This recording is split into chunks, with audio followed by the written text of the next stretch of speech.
Iki kudune damkar iki. Lah iki kudune damkar, nek ora damkar ya ora iso no. Few moments later.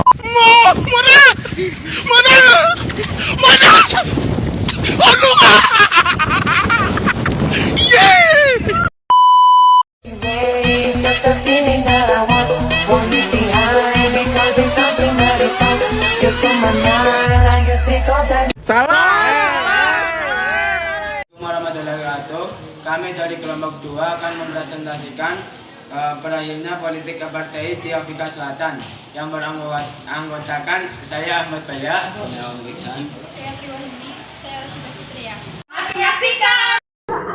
A. Pengertian apartheid. Apartheid adalah sistem ras yang diberlakukan di Republik Afrika Selatan dalam kurun waktu 1948 hingga 1999. Hal yang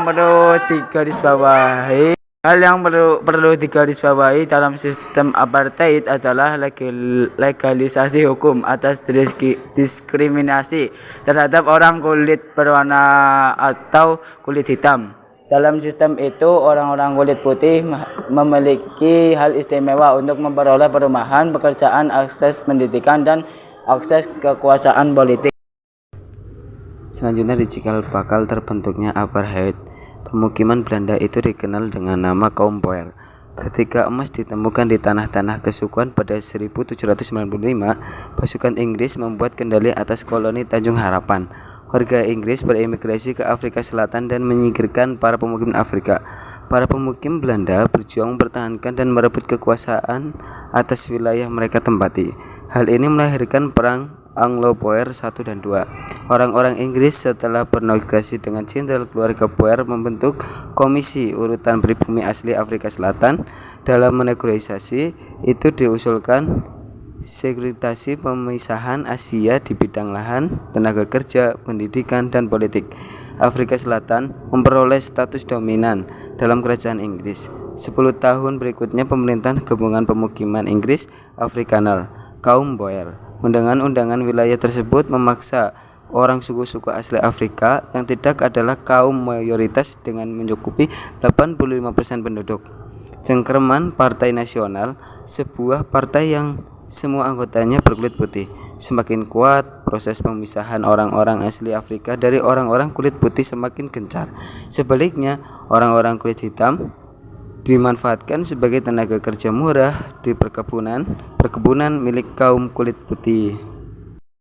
C. Pembelakuan apartheid. Pada 1948, Partai Nasional di bawah kepemimpinan Daniel F. Malan, segregasi atau pemisahan total apartheid diberlakukan. Periode pertama dikenal sebagai Baskap, yang berarti Afrikaner berkuasa dan memiliki supremasi atas kulit putih. Dalam periode ini, orang-orang kulit hitam dan Asia diusir dari tempat tinggal mereka dan digiring ke tempat yang sejauh mungkin dari pusat pemukiman, lahan pertanian, serta pusat bisnis kaum kulit putih. Mereka juga kehilangan semua hak politik, termasuk hak warganegaraan. Kaum kulit putih menyadari bahwa tenaga kerja murah hanya berasal dari orang-orang yang baru saja mereka singkirkan. Untuk itu, agar kegiatan bisnis berjalan lancar, para pembisnis kulit putih mengizinkan kaum kulit berwarna ini untuk kembali ke tempat wilayah-wilayah putih untuk bekerja. Undang-undang ini mengesahkan apa yang disebut dengan Black Homeland atau tanah air etnis. Dengan demikian, sekitar 87% wilayah dari darat Afrika Selatan dikuasai oleh kaum kulit putih. Di satu wilayah suku itu, semua warga kulit hitam dapat menikmati semua hak politik dan menjadi warga negara dari wilayah itu, bukan warga negara dari Afrika Selatan.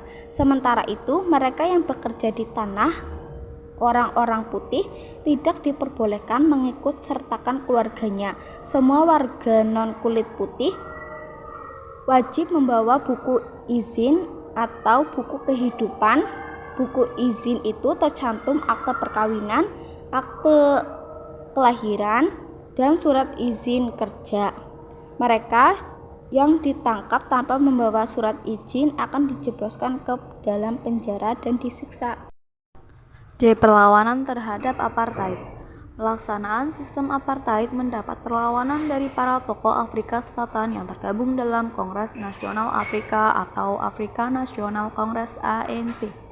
Fokus perhatian ANC adalah hak-hak sipil warga kulit hitam Afrika Selatan.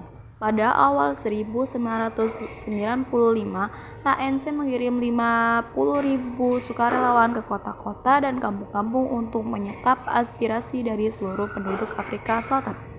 Pada Desember 1956, lebih dari 100 aktivis ditangkap. Pada 6 April 1959, Pan-Africanist Congress (PAC) disahkan dari Soweto dan dimotori oleh pecahan dari ANC. Praktik-praktik buruh dan KHAM apartheid ternyata berhasil membuka mata dunia internasional.